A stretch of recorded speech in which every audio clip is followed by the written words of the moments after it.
All right, what is going on, everybody? I go by the name of Cataclysm 215, and man, it has been a really good week for hip hop. Um, yeah, the Emperor's New Clothes by Raekwon was just released today, and there are some absolute freaking bangers on here. Um, yeah, we're going to be going over the track listing in just a minute.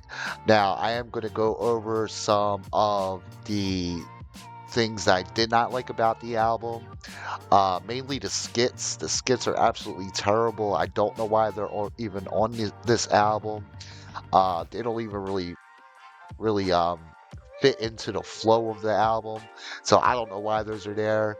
And outside of Method Man's feature, the rest of the Wu-Tang kind of didn't show up for this album. Like I thought Inspectah Deck's featured verse was a little underwhelming, as well as all of Ghostface's.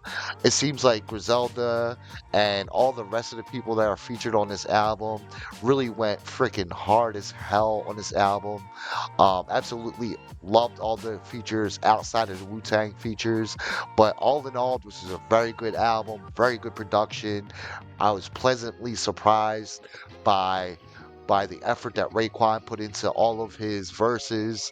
I thought he definitely did his thing on this album. And yeah, let's get into the track listing. So first up, we have Bear Hill, produced by Frank G. This just starts the whole album off on the right foot. Absolutely love this song. It's an absolute banger. The beat is sick, and Raekwon raps his ass off on this. And then the next track you have is Pomegranite, featuring Inspectah Deck and Carlton Fisk. Like I said in the intro to the video, Deck's verse was a little underwhelming, but this song is definitely saved by Raekwon and Carlton Fisk. This was also produced by Amadeus and Trilogy. Um, and then you have a skit, whatever. And then you have Wild Corsicans, featuring Griselda, aka Conway the Machine, Benny the Butcher, and Westside Gunn. Now, I will completely admit that I thought Conway the Machine and Benny the Butcher's verses were better than Raekwon's and Westside Gunn's, but yeah, I mean that's just my opinion. I thought they went the hell off on this song. Benny and Conway showing why they're so relevant right now in hip hop. But yeah, Westside Gunn and Raekwon, they held their own. They held their own. But the first two verses on this song are absolutely amazing. Love this song. And then you have One Life by or featuring Stacy Barthe. This is honestly one of my favorite songs on the entire album. Produced by the Justice League. This is basically Raekwon talking to the younger generation of Um, hip hop artists and MCs, and yeah, he's basically just telling them, listen, don't get too big of a head. Just make sure you stack your money, keep touring, and stuff like that. Yeah, absolute banger.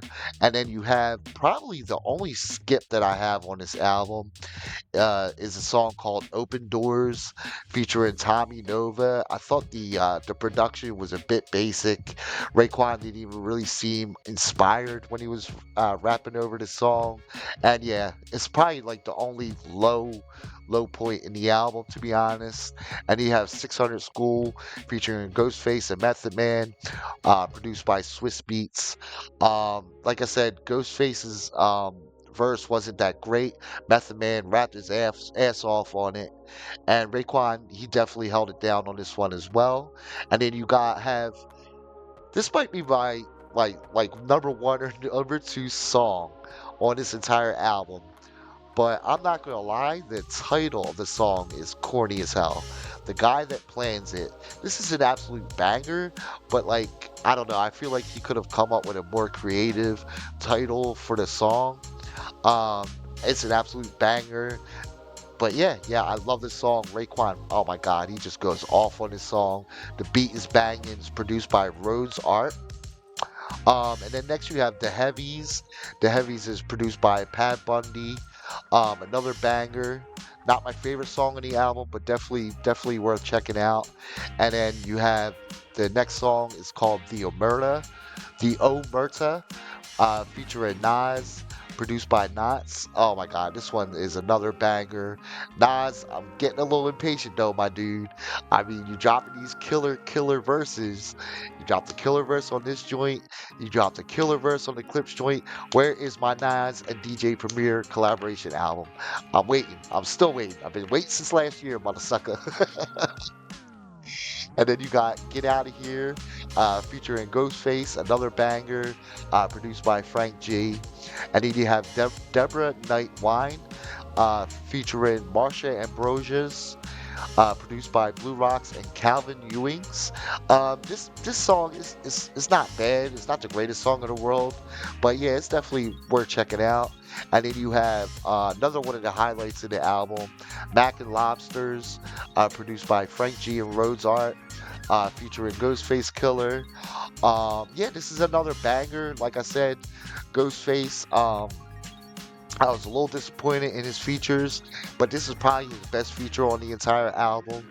I definitely like this one more than the other ones. So overall, I give this album a 7 out of 10.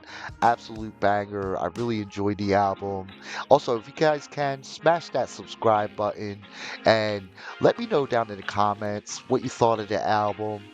Drop some of your favorite songs on the album and just let me know what you guys thought. All right, guys, that's going to do it for me though. I love you all. I appreciate you all. I will see you on the next one. Peace.